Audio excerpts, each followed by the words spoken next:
Chapter 19. Thinking. At the broad corner where our front and side porches joined was where my hammock swung. It was shaded by a big apple tree, and I used to put in a big cushion and sit Japanese fashion while I read. I could never get used to lying in it, as mother sometimes did, but I liked to imagine that I was in an open kago, a quiet, not a swaying one, and watch for glimpses between the trees of carriages and country teams that passed occasionally on the road beyond the big evergreens and the stone wall. From there, too, I could look across a little stretch of green, and on, through the break made in the lilac hedge by the drawbridge, to the home of our nearest neighbor. We did not have many close neighbors, for our suburb was a wide-spreading one with the houses far apart, each set in the midst of its own stretch of lawn and shrubbery. Many of these lawns were separated from each other by only a narrow graveled path or a carriage road. I loved these fenceless homes. In Japan, I had never known of a home not enclosed by walls of stone or plaster. Even humble village huts had hedges of brushwood or bamboo. One of the odd fancies of my childhood was to imagine how wonderful it would be if, without warning, all hedges should fall and the hidden gardens be suddenly revealed to every passerby. In my American home, I felt that my childhood wish had come true. The fences were all down and the flowers and grass free for all to see and enjoy. Then my mind drifted to the gardens of Japan, where was shut in beauty for the few. I was thinking all this one pleasant afternoon as I sat in the hammock, sewing, while mother was tying up the crimson rambler that covered part of the porch with a curtain of green. "Mother," I said suddenly, as a new thought came to me, "did you ever think of a Japanese woman as being in prison with the key to her cell in her pocket, and not unlocking the door because it would not be a polite thing to do?" "Why, no," said mother, surprised. "What are you thinking, Etsu?" "That idea came to me the day I went to my first afternoon tea. Do you remember?" "Yes, indeed," said mother, smiling. "You looked like a drooping blossom as you came up the path with Miss Helen. She said that everyone was there and that you were the belle of the ball, and then you sat down on the porch step and quietly remarked that people here were just like their lawns. I never quite understood what you meant." "I shall never forget that day," I said. All the time I was dressing to go, I pictured how the ladies would look, sitting in Mrs. Anderson's parlor in their pretty dresses and wavy hair, talking pleasantly the way they do when we make calls. But they did not sit at all. It was like being in the street, for they all kept on their hats and gloves, and stood in groups or walked around the crowded rooms, all talking at once. I was so confused by the buzz of voices that my head was really dizzy, but it was all intensely interesting, and not exactly undignified. People asked me queer questions, but everyone was kind and everyone was happy. "Was it the noise and the excitement that tired you so?" asked mother. "Oh, no, I liked it. It was a happy noise. I liked everything." But on the way home, Miss Helen asked me to tell her about Our Lady's receptions in Japan. I could see in my mind just how everyone used to look at an anniversary celebration in my home at Nagaoka, mother sitting so gentle and stately, and all the ladies in their ceremonial dresses, having a quietly nice time and expressing every emotion, in a kind of suppressed way, by smiles and bows and a few gestures, for at a formal gathering in Japan it is rude to laugh aloud or to move too much. "It is beautiful and restful," said mother. "But it is not nature," I cried, sitting upright in my excitement. "I've been thinking about it ever since. Our conventionality is too extreme. It is narrowing to the soul. I hate to be so happy here, and all those patient, subdued women sitting hushed in their quiet homes. Our lives in Japan, a man's as well as a woman's, are like our tied-down trees, our shut-in gardens, our—" I stopped abruptly, then added slowly, "I am growing too outspoken and American-like. It does not suit my training." "You want to pull the fences down too suddenly, dear," said mother gently. "The flowers of Japan have blossomed in a shadowy garden, and a sudden, bright sunlight might kill their beauty and develop them into strong, coarse weeds." It is only morning there, now. The blossoms will grow with the light, and by noon the fences will have fallen. Don't pull them down too suddenly. Mother leaned over the hammock and, for the first time, kissed me softly on the brow. One time I went with some lady friends to see Ellen Terry in The Merchant of Venice. It was an afternoon performance, and after the play we went to some place and had tea. The ladies were all enthusiastic in their praise of the great actress, but I could say nothing, for that afternoon was one of the great disappointments of my life. I had been quite excited over seeing for the first time a Western actress of worldwide fame, and had formed a picture in my mind of a modest young doctor of laws, who would walk across the stage with slow-moving ceremony and with grave dignity deliver the wonderful monologue. Of course, I unconsciously pictured the Japanese ideal. Instead, a tall figure in scarlet gown and cap, which reminded me of the dress of a Japanese clown, swept onto the stage with the freedom and naturalness that belong only to common-class people in Japan. Portia talked too loud and fast for a lady of elegance and culture, even in disguise. And the gestures, oh, most of all, the vigorous, man-like gestures. I had no impression but one of shocked surprise. The beautiful moonlight scene where Jessica meets her lover, and also the last act, where the two husbands recognize their wives, were full of too many kisses and seemed to be most indelicate. I wished I was not there to see. In the midst of the conversation, one of the ladies, who had watched me rather curiously during the last scene, turned to me. "Do you have love scenes on the Japanese stage?" she asked. "Oh, yes," I answered. "Our stage shows life as it is, and Japanese are just like other people." "But your face got crimson, little lady, and you looked as if you had never seen a lover before," she said smilingly. I explained as well as I could that for generations we have been taught that strong emotional expression is not consistent with elegance and dignity. That does not mean that we try to repress our feelings, only that public expression of them is bad form. Therefore on our stage the love scenes are generally so demure and quiet that an American audience would not be thrilled at all. But the dignified bearing of our actors has a strong effect on Japanese people, for they understand the feeling that is not shown. "What do lovers do when they are, well, very enthusiastic?" asked a young lady. "They gently turn their backs to each other," I replied. "Turn their backs to each other?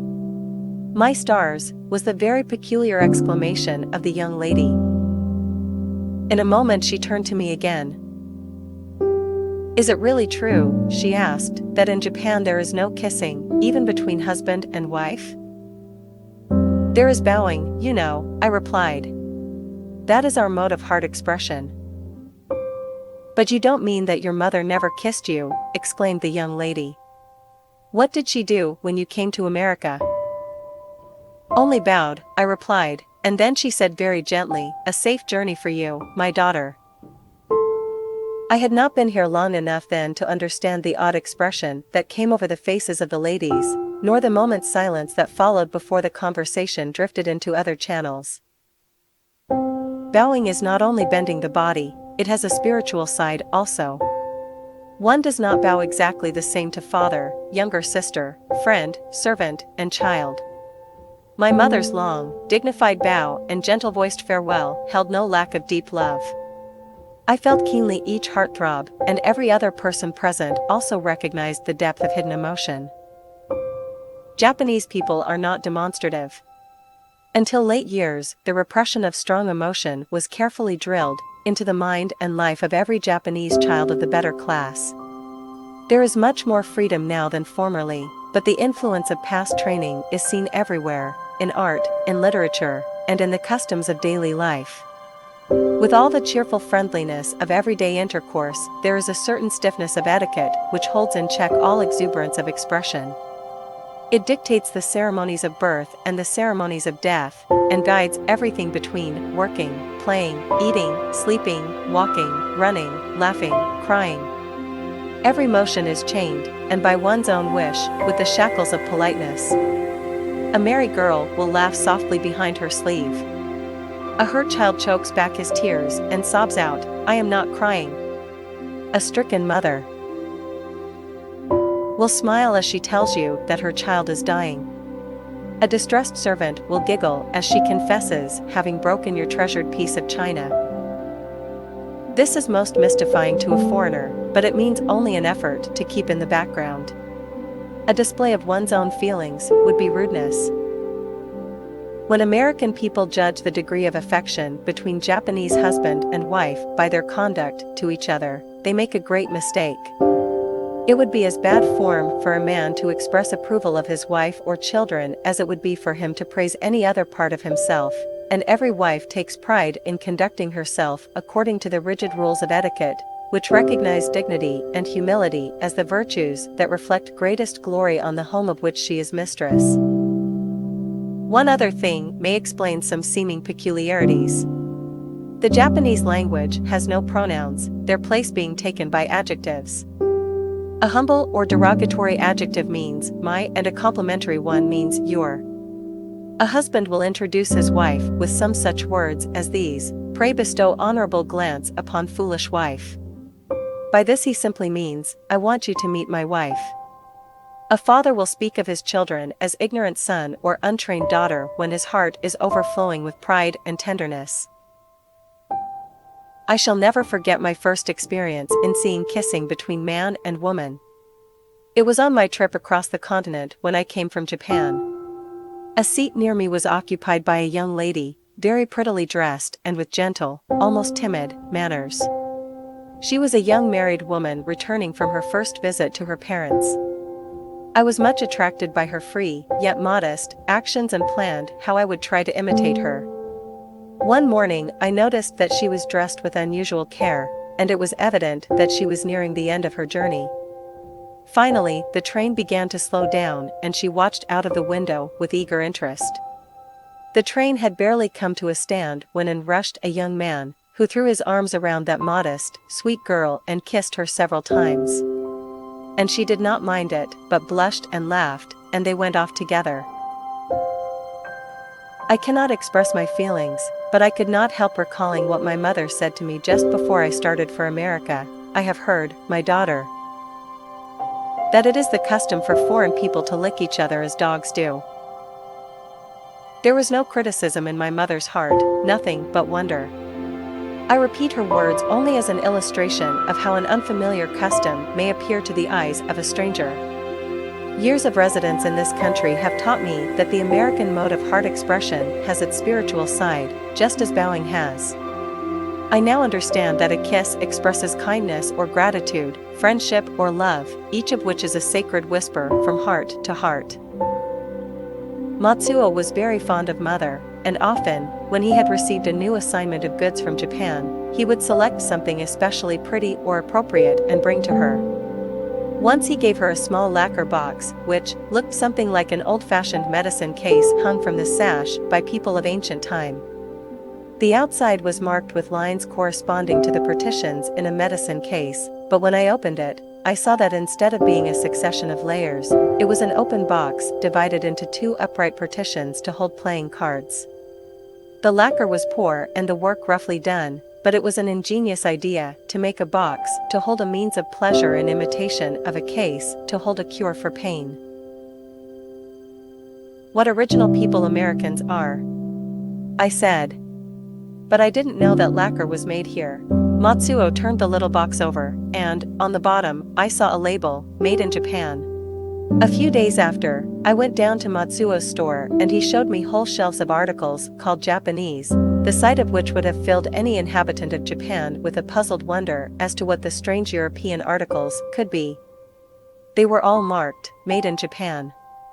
Matsuo said that they had been designed by Americans, in shape suitable for use in this country, then made to order in Japanese factories and shipped direct to America, without having been seen in Japan outside the factory.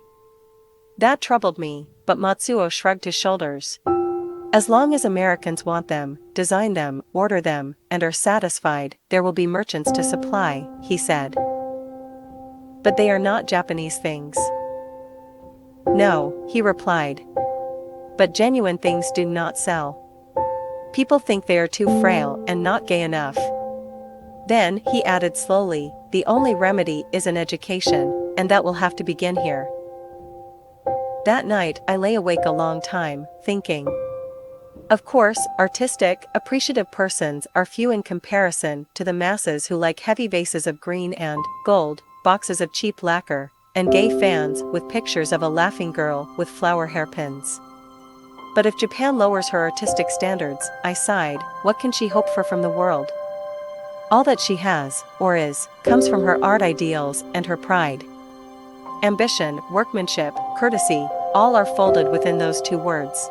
I once knew a workman, one who was paid by the job, not the hour, to voluntarily undo half a day's work, at the cost of much heavy lifting, just to alter, by a few inches, the position of a stepping stone in a garden. After it was placed to his satisfaction, he wiped the perspiration from his face, then took out his tiny pipe and squatted down, nearby, to waste still more unpaid-for time in gazing at the reset stone, with pleasure and satisfaction in every line of his kindly old face. As I thought of the old man, I wondered if it was worthwhile to exchange the delight of heart pride in one's work for anything. My mind mounted from the gardener to workman, teacher, statesman. It is the same with all. To degrade one's pride, to loose one's hold on the best, after having had it, is death to the soul growth of man or nation.